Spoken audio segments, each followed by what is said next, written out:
இல்லை முதல்ல இதை பண்ண வேண்டியது ஸ்டண்ட் யூனியன் பண்ணணும். Okay sir. ஸ்டண்ட் யூனியன் பல வருஷமாக முயற்சி பண்ணிட்டு இருக்காங்க. ஆனால் இன்சூரன்ஸ் கம்பெனி அதை ஒத்துக்கிற மாட்டேங்கிறாங்க. ஓகே. இவங்களுடைய ஜாப் வந்து இது நாங்கள் இன்சூரன்ஸ் பண்ண மாட்டோங்கிறாங்க. ஓ.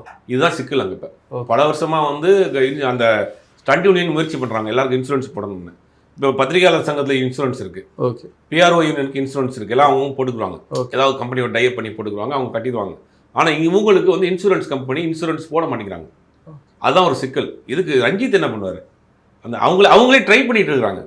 அந்த ஸ்டண்ட் யூனியன் ட்ரை பண்ணிட்டாங்க. இப்போ இந்த சம்பவம் நடக்கக்கூடாது, நடந்துருச்சு, அதில் சில பாதுகாப்பு குறைபாடுகள் இருக்குங்கிறாங்க. அது பாதுகாப்பு குறைபாடுனா ரஞ்சித் நீங்கள் இந்த படத்தில் இன்வால்வே ஆகக்கூடாது.